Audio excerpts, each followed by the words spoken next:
What is up, Dragon Ball Super community? This is the GnG Elite Dragon Ball Super team. I'm here with Shane and Danny and our 2018 National Champion Jordan Markle as a guest today. We're going to be talking about Pasadena and how it affected, or how the ban list affected the format to show the results that we got.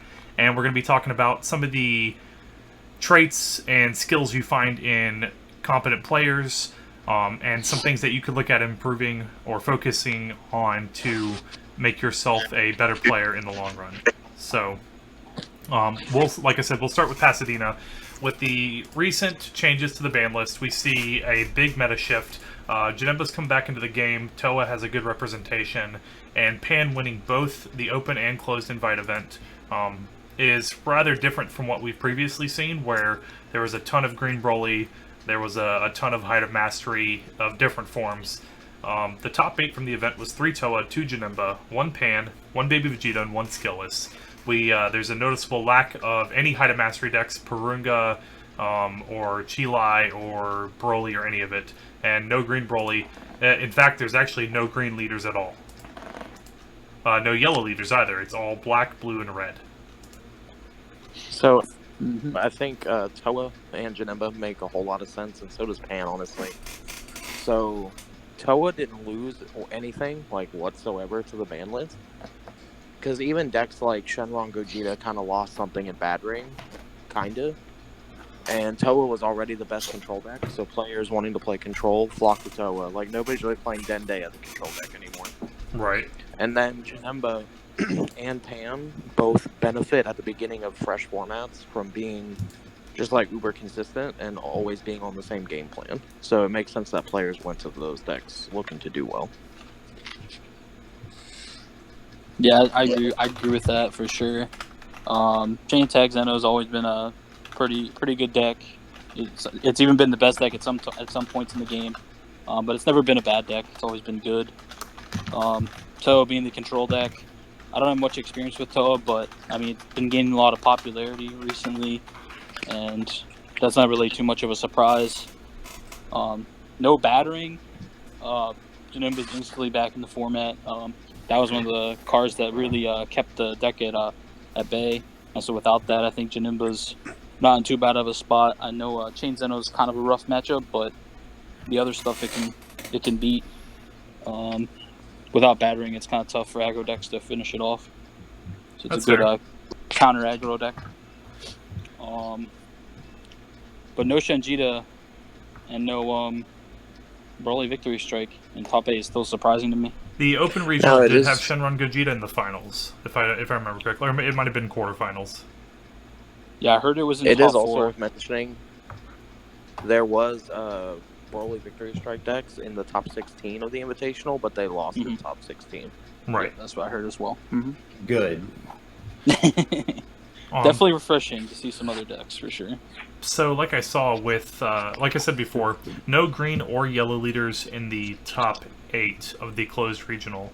Do you think there's any specific correlation to that as to why those two colors suffered as much as they did? Or do you think it's just like a meta shift style where the West Coast always has a slightly different meta than we do?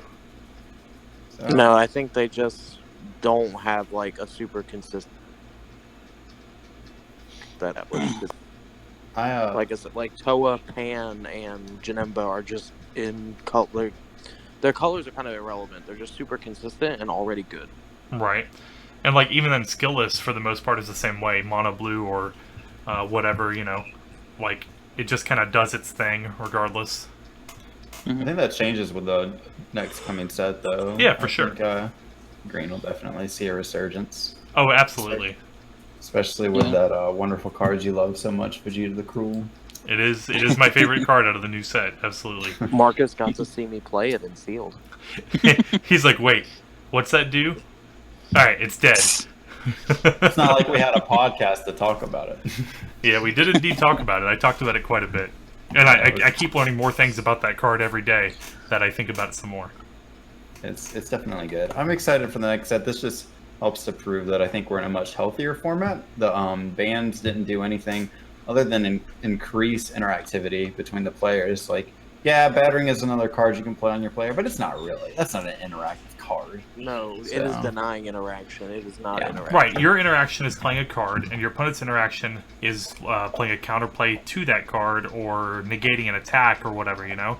For Yep. you to deny that interaction is technically interaction, but it's when you're denying interaction from your opponent, it doesn't feel the same. I don't like safety net cards that feel like you're just strapping on a helmet. And I think it'll get better as the time goes on without the battering, and so I am a little concerned because while Minus Killing Zone kind of had to go, and the fact that it was a catch-all, they didn't design anything to kind of replace it, because sure, now you have to play around all these counter effects, right? But the game is now shifting to a way where if you're not playing these massive bombs that are unaffected by counterplays, then your deck gets shut out pretty easily by undercosted interaction. You know, like, Yeah. just for example, playing a chain attack, right? That's a 4-cost battle card. Playing a hit, 4-cost battle card. And they're both stuffed by all of the current counterplays in the game.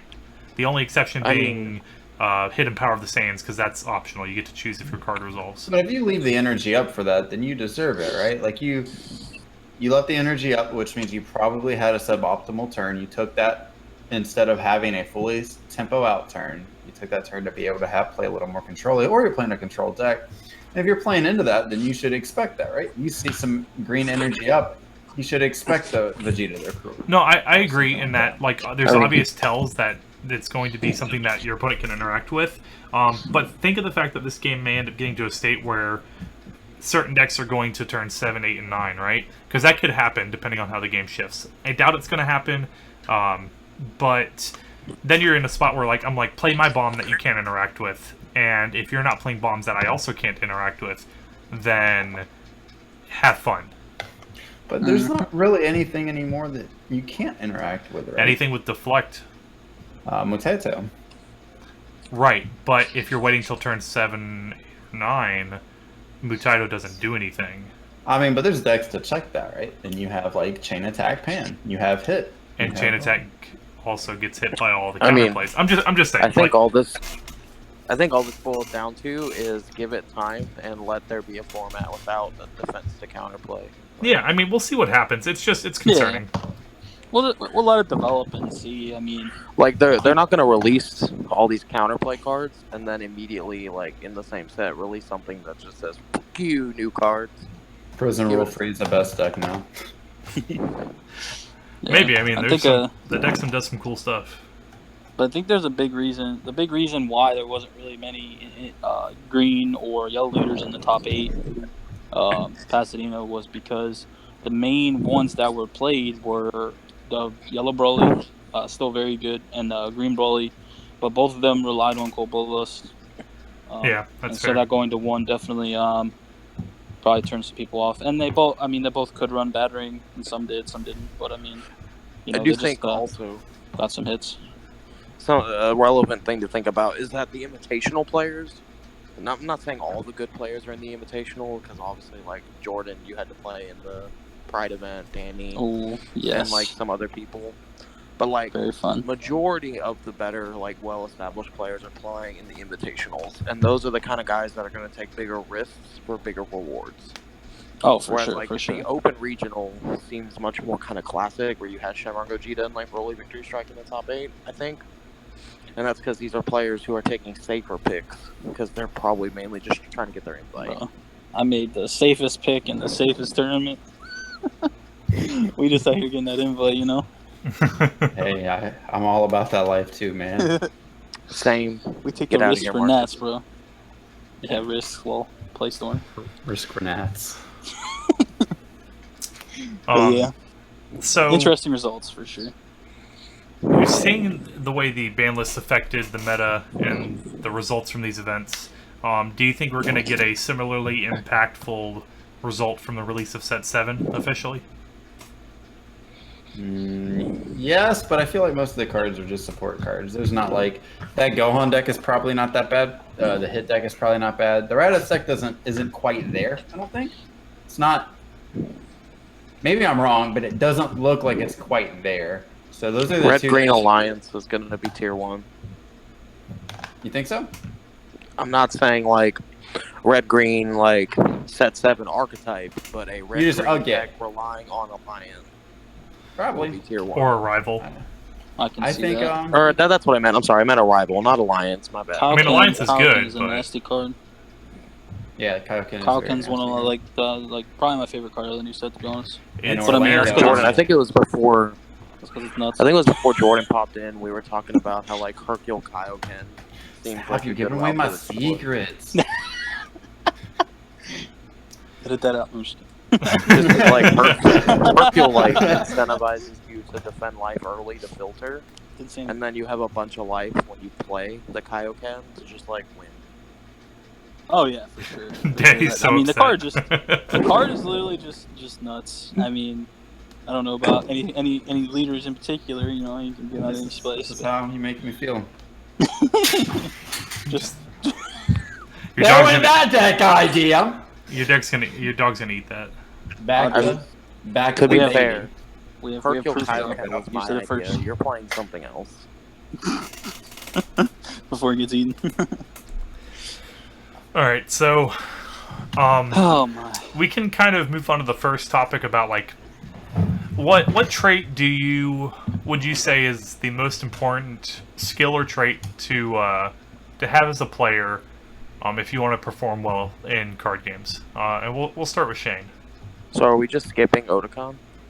I don't even know what happened. I didn't pay I attention don't to it. Victory strike, Sanjita.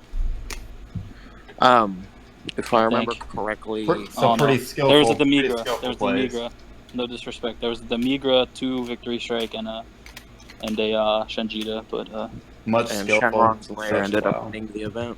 yeah, Molly Mall, good friend of mine. Known him for Nice. a while. What was he playing? Congrats, he won. He was playing Broly Victory Strike. It was actually like a hybrid variant. Like it wasn't. It was like Storm / Victory Strike. Like he won games with just like aggressive Grandpa into GnA / Goku and Overrealms. And then Okay. going into Mira and just ending the game. That's not bad then. So yeah, it was like That's a how he won hybrid. That's how he won the finals, wasn't it? He just attacked twice. Yeah, with yeah, I'm Mira. pretty sure. I was like in and out of the finals, but I'm pretty sure that's how he ended up winning. But yeah, Mutato is just such a good card, or however you pronounce it. I mean, Yeah. Especially Agreed. when you Killy's can just play defensive. Yeah, Yeah. and you could just play defensive. Like he played against Shenjita, and then he played against Victory Strike. So like you can just play like really defensive in those matchups. The finals was kind of funny to watch because I'm pretty sure it was also the finals. He was playing Shenjita, and when the guy didn't win, he got pretty visibly upset and like flung his dice. Well, I was top 4, but yeah. Okay, that was tough for him. Was okay. the Shenron But still, I Gogeta was player like- main decking Striving? Didn't seem like it. He was main decking Crisis. He was still running blue yellow for Nimbus and Mutato probably. I'm trying to think. I don't think he was running anything else like crazy. But 'Cause, yeah, he was running yellow blue still. Me and Shane were both of the idea that from this moment forward, you should be main decking Striving in your Shenron Gogeta deck. And your Janemba deck. Yep. If you're a blue-based deck and you're not the aggro deck, and even if you are, sometimes you should probably have Striving in your deck. Yeah, At least in your Shenron can bring it 65 out somewhere. too. Shenron can bring it out too, which is Yep. cool. I mean, it's not bad to have. I don't know about playing it on curve, whatnot, but I mean, having it in the deck seems pretty solid. And like it's like, especially in like the Shenron Gogeta deck, it doesn't really matter because like you're not doing anything on turn 2. I'm playing Objection on turn 2. You can do that turn 3. It's effectively the same thing as turn 3, Yeah, right? the line we found was turn 2 Striving, turn 3 Objection into Super Dragon Ball, Leader Skill World Peace, Shenron into play, untap 2, draw a card. So, So like you do the exact same thing, but you accomplish it in a way where Striving comes down a turn sooner. yeah. Oh, there was a see fun it. thing in Otakon where I forget who it was. It was somebody whose name I recognized. Oh, I think it was Amani. Was playing like a red skillless variant with forcing hit and whatnot. Nice. It was something I've always wanted to try, but never been brave enough to do because it didn't seem good enough. Enforcing For hit sure, isn't for sure. good enough. Seeing hit. What a good card. So Yeah. Shane, back to you on what you think is kind of a defining things to make a good player good.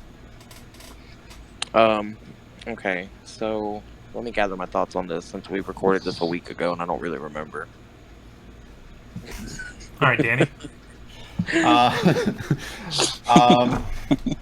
I think understanding the play state of the game at that particular time. Granted, events that happen early into a format are, it's more forgiving. But if it's been a while, you should know what's going on.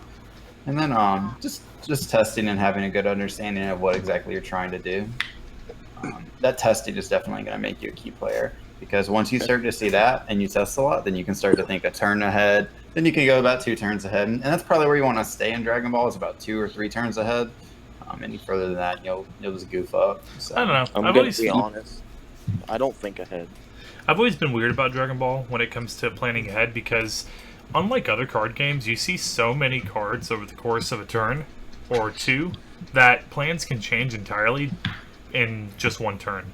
It is correct to plan ahead based off of the information you have, but sometimes planning too far ahead can actually be, I feel like, I don't know, not necessarily incorrect, but yeah, it can tunnel vision you and not open you up to better lines if based off the cards you draw. Yep. So yes, and I agree with that, but that's why I say you should test a lot, because that allows you to know testing. Every optimal play and every mediocre play, and that way you can go ahead in your head. So you can look at your hand and go, okay, the best play I have in my hand right now is a mediocre play. If I look at your hand, and then you can assess, and then you can you draw your card, right, and then you can assess even further. Right. So that's why I say about the 2 turn is probably where I like to keep it. And by 2 turns, I mean my turn, my opponent, and back to me. I would argue you don't even really need to think ahead. Just always make the most optimal play and play to your outs. That's fair. If that's what you think, then I can respect that opinion. Yeah, I could see it both ways. Because like I said, I'm of the opinion, with so many cards seen every turn, planning ahead can be less effective. But at the same time, I think it's good to have an idea of what you're trying to accomplish over a few turns. Maybe not exact lines of play, but what you're trying to accomplish. What's your deck is trying to do on turn 2, and turn 3, and turn 4. Yeah. And if so you I would have time, actually go ahead. I was just gonna say, if you have time, during your opponent's turn, and whatnot, thinking ahead's fine. I mean, there's no downside to it really. It's just you gotta not tunnel vision yourself. Make sure you're adapting to the situation at hand. Right, you see your opponent play a card, but you're not really thinking about it because you're like, okay, I'm going to play this next turn, and then they attack, so you combo with a card from your hand that you could have used next turn that would have been better based off of what they had played, but you were thinking the other card was better because that's the plan you had in your head. Yeah, I get what you're saying. Yeah, for sure. Just keep your mind working. Mm-hmm. Yeah. Yeah, in Magic, thinking ahead is much more important just because, the game's a little bit more streamlined in a way. The curve, you don't draw 1,000,000 cards in a turn. You're not Hercule drawing 8 cards every turn. You don't have, draw 1. 10 card hand sizes and stuff. Right. Even, when I watch Modern, I'm like, oh, they have 3 cards in hand. Cool. Yep. Obviously planning ahead's not that hard when you have 3 cards in your hand. But when you already have an 8-card hand and you're seeing 4, 5, 6 extra cards a turn, your plans change in an instant. Yep, exactly. You have to be able to adapt to the situation and just know the out that you're playing to. Yeah. That's why I say you should know exactly what your deck does and exactly what you're trying to do. Right, in this game, I would probably say that planning ahead isn't. You still plan ahead, but you plan ahead differently.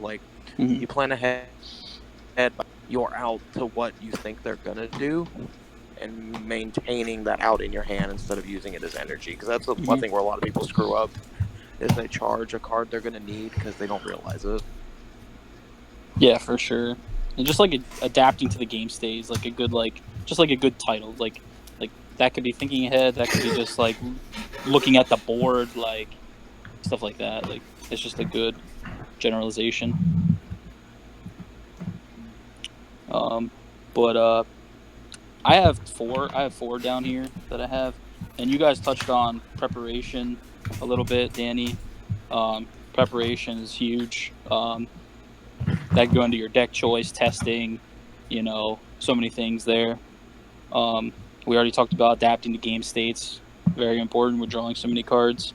And the other On two the I have note- is, what was that? On the note of testing, I think it is at least worth just randomly mentioning, like, don't be that guy who, like, doesn't allow takebacks in testing. When you're testing, play test open-handed and always make sure you're each making optimal plays. 100%. Like, Totally agree that's with why that. people don't improve. They, like, Yep. they're trying to flex while they play Yeah, they're test. too concerned with being the one that won the playtesting games. You know how And hard not that learning is the to information. people here. I've been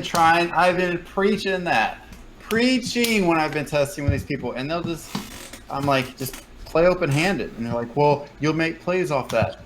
Oh, that's not the point. So, hey, Crestview people listening, make sure you play test open-handed if you're actually trying to improve. At least some amount of the time. It doesn't have to be all the Yeah. time, but making an effort to not only help yourself, but also help your playtesting partner understand why you're doing everything that you're doing, rather than the other options you have available. Looking For at sure. you, RJ, Brandon, and Josh. And that's huge in preparation. Just preparing like that, like knowing the ins and outs of multiple decks, knowing how to play certain decks, helping each other learn. Like, you're not in a tournament, you're testing. That's why we call it testing. Yep. See, I get really lucky. I cannot tell you how many times I know nothing about a deck, for example, Toa, and then have to play against it, get smashed at game one because I don't know what it does, and then I'm just able to adapt really quickly and win the series. Shane trying to flex over here. Like, I'm super lucky. No, Straight it is flexing luck. out here. And Marcus- that also just kind of goes But anyway, back to, like, I being have able two- to adapt. I have two more. I have a consistency. Definitely makes a good player. You got to be consistent. It's just one of those things. And then the last one is just stay level-headed. Don't tilt. Don't tilt after losing like a game one. Don't tilt after a misplay. There's a lot of game left. Just stay level-headed. Keep playing. Yeah, for sure. Don't Just because focus you on the make one negatives. mistake doesn't mean you're going to lose. Focus on the positives. You're still in the game. You can still play. Yeah, you can be tilted after the match. Like, Yeah. I cannot Sure. tell you how many times I've had to, like, walk up to Marcus after a round and just had to vent to get it out of my system. Exactly. And we all do that. Oh So, my Marcus, god, what this are guy some of drew this yours? card. The two biggest things I think that are key for either succeeding as like what you might find in more successful players, or making yourself a successful player, is entering an event with confidence, and that confidence can be built via preparation and testing and things like that. But the confidence to know that you've done what you can to do as well as you possibly can, barring variance. And the other thing is adaptability. It's similar, and this again derives from preparation, because preparation covers a lot of different things. It does. It really does. When it comes to adaptability, understanding exactly when to flip your switch in every game to go from the control role to the aggro role, or to sit right in the middle as long as you need to. Understanding based off of what, like, if I attack my opponent with this battle card and I combo to this value and he responds this way, then I need to be more aggressive, or things like that. And you may not think about things in that regard when playing, but those are the kind of things that I think you'll find are common in good players, is that they're thinking of these things even if it's subconsciously. So, off of that, Jordan, what do you think is the biggest thing hindering people from, notching over that average or below average line, which is fine, below average or average line, to being better, being above average? What is one tip you would give somebody? I know we were touching on some things, but I think the biggest thing, at least for me personally, and I'm sure it would help other people out, is just play testing. I don't know. I know there's definitely more that you can do, but just knowing the ins and outs of your deck, knowing the ins and outs of the format, playing your deck at a high level, is just the most important thing. Like, that's just, at the end of the day, you You gotta try get low on the misplays. Don't misplay a lot. Yeah. Clean that up in testing, and then when you play the game in the tournament, you know what you're doing. You know what you're getting yourself into. And like you were saying, play testing properly. Open-handed testing is good. What is also good that some people don't think about is if you're trying to test out a specific card, maybe you think it's a spice card, or you saw it in someone else's deck and it was good, and it's like only good on turns 1 and 2. Start with it in your opening hand to get a play for it. If that's what you're trying to do is test if that card is good, testing and just drawing and praying that you draw it will never help you theory if that is good. And I think that's right. When Marcus and I were playtesting the skillless deck for Ohio, when we playtested against Janemba, we made sure the Janemba player always opened with Striving and played it on curve. Because it's not hard to beat Janemba with skillless if they don't draw Striving.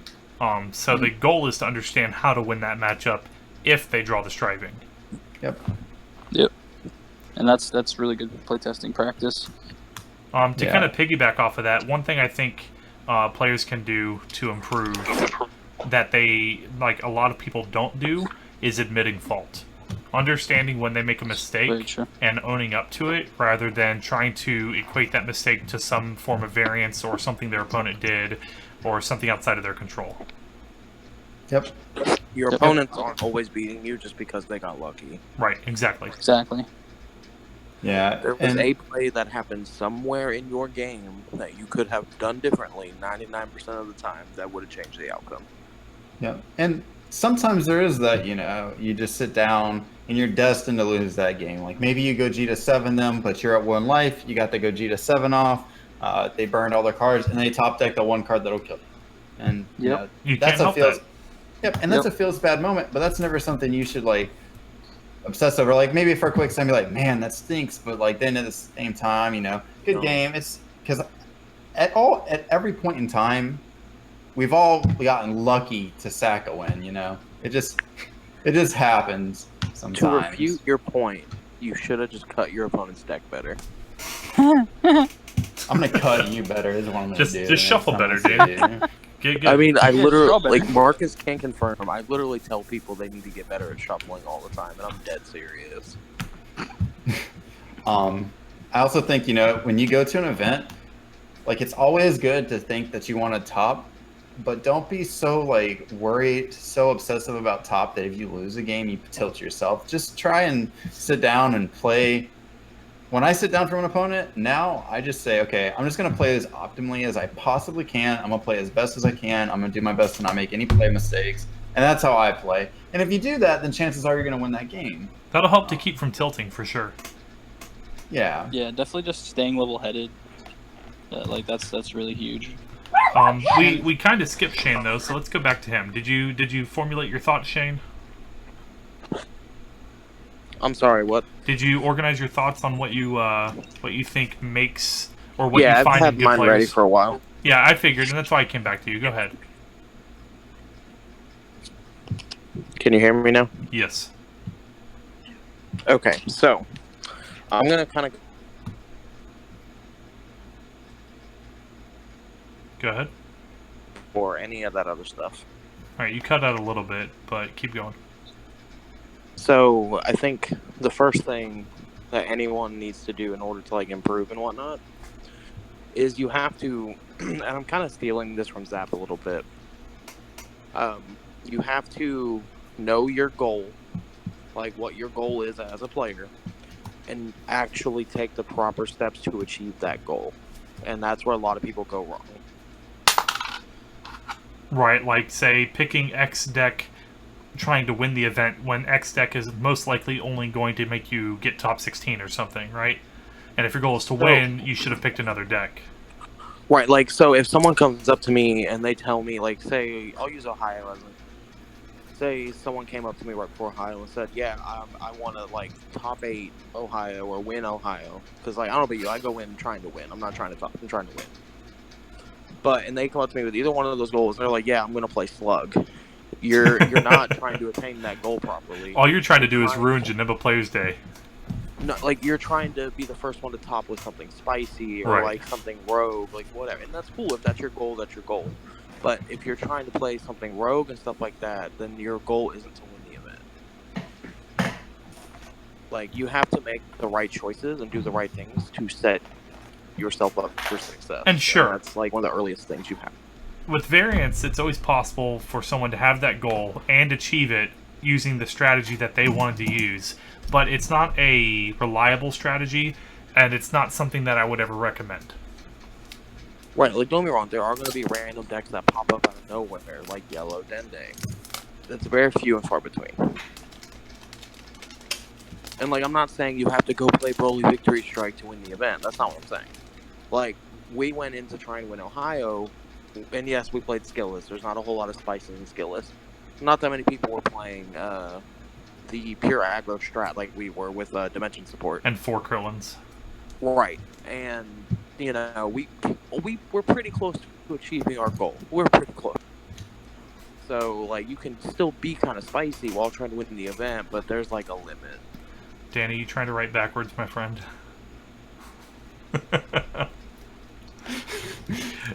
Yeah, no, I get that for sure. Like, for example, Toa coming out of the woodworks was one of those decks where it's like people knew it was a deck but weren't confident in its capabilities until a few good players tested it and picked it up and played it, and showed some results with it, like 3 making top cut at Pasadena. And like a good example of what I'm trying to say is like, so look, Peter has won an event, so obviously he has the skill and talent to do it again. Right. But what does he actually say now when he plays these decks like Demigra at big events? He doesn't say he's trying to win the event. He says he's trying to be the first one to top with X or something similar. Right. That's fair. Like he never says, "Oh, I'm gonna win this event with Demigra." Like he says he's gonna top with Demigra. Yeah. Things like that. Yeah, that's absolutely fair. And he takes the game differently than a lot of people do. He treats it like a game, and he wants to have fun with it. So that being part of his mentality makes a lot of sense as to why his goals rest where they do. Yep. Agreed. Peter, so there's a really big silver lining to him getting kind of bored with playing the game. He's a great commentator. Oh yeah, for sure. Like I would love to see him and Zap commentate together. Hopefully he commentates Nats. That would be cool. It really would. It would, like with him and Dusty and Zap, that would be a godly stream. Peter, if you're watching, get on I already said it. I already told Peter this. it. Trust me, I'm already on it. Well, what else do we have on our agenda, boys? I think that was pretty much about it, wasn't it? So, like, I'm trying to think here. How do I phrase this? Oh, don't get defeated. Yeah, don't lose. No, you can lose. Don't lose. No. Don't listen to Danny. Losing's bad. Don't defeat yourself, because I know the first time that I played in a big tournament was Atlanta with a deck that I had been making, and I lost my 3rd game, which means I couldn't top, and I lost it to some dude who kind of scummy the whole time. It kind of sucked, and I got so upset. And I live we live 5 hours from Atlanta. I just drove about home. 5.5 hours. It was like 4-5 in the afternoon, and we had already paid for the next hotel night. I was like, screw it, I'm going home. I'm upset. I don't Peace, want to boys. talk about it. Like, don't do that. Be better than me. Yeah, it's very easy to tilt off the planet, and I kind of did it in Ohio because I went to the event expecting to do well because I felt confident and I felt like I had prepared well, and our strategy was sound, and testing had been going good. But the night before, something happened. I got the jitters or something. I lost a bunch of games in testing, and I made a few mistakes at the beginning of the first day in Ohio, and that snowballed me all the way to round 5 when I dropped. And that can Yeah. happen very easily. That's why I kind of try to make it a point not to play much, if at all, the night before an event. Like, normally I play the night before and I do Same. fine, but I might start taking more of a break leading up once I've prepared and I'm comfortable, just taking that as it is and not overthinking things. Yeah. It didn't help that we were with 2 people in a hotel that we hadn't been with before, and their habits were a little bit different than ours. You mean 3 people? Well, We've never been with Danny either. Really? I thought we had been. No, I guess so, yeah. It was Brandon we were with before. I thought we had been traveled with Danny before, but no, Ohio was the first time. Yeah. So like we were in a hotel with new people with different patterns, and that it did influence me a little bit. I'm not blaming them. I can do my own thing without them. So it's not their fault I did bad or anything. Not by any means.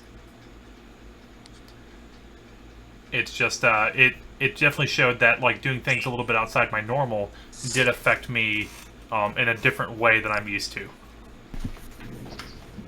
Yeah, most definitely, and I feel that too, because I used to travel with just my like local buddies and just stay with them, and they don't play as much anymore. So like I've been having to like find some places to stay and whatnot. So it's definitely a different experience. It didn't help that we slept with Chainsaw. Eric, we love you. Chainsaw. The funny thing is, that like, sounds you not and good. Brian can complain about Eric, but like me and Marcus, it didn't bother us because we've been with Creed before. Yeah, I think I woke up once during the night, and it wasn't even like bad. Like I'm a heavy sleeper, so I woke up and I just went right back to sleep. Yeah, like it didn't bother me. I'm like, I woke up and I just started clapping until he woke up, and then I rolled over. Hey, I think it was clap of actually you that frustration. woke me up, not him. That's funny. Hey, I couldn't fall back asleep, man. I laid there for like 10 minutes, and I was like, I really don't want to get up. Like, Please. Start clapping. Oh man. Oh, man. Well, Good stuff. do we have anything else tonight? I don't think so. I mean, we covered Pasadena. We covered the things like Shane. Was there anything that you said that a player could aim to improve on? Stop being stubborn. Okay, that's fair. Just play a good deck. Jesus Christ. It's not like save the fun decks for locals when you're playing for money without the good stuff. It's like you're calling somebody out. I mean, I kind of am, but it's nobody in particular. Like, it really is nobody in particular, but like, so if you want, like, okay, I'm trying to think of a good example without like inadvertently calling somebody out. Because the example I have in my head is a direct call out. I'm trying not to do that.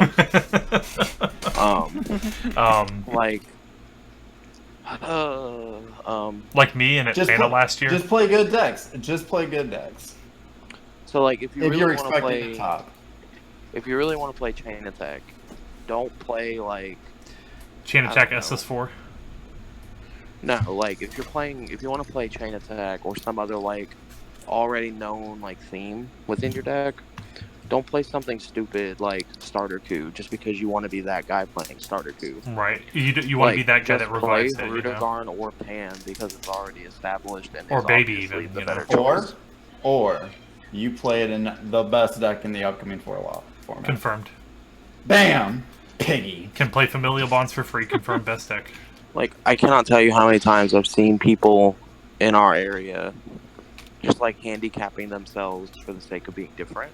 I'll do it locally just for fun. When you're at locals, but like when you're actually playing for like something valuable, and like you clearly care about winning because you're visibly upset when you don't win, then stop handicapping yourself. Like, for example, playing something like Jiren. True.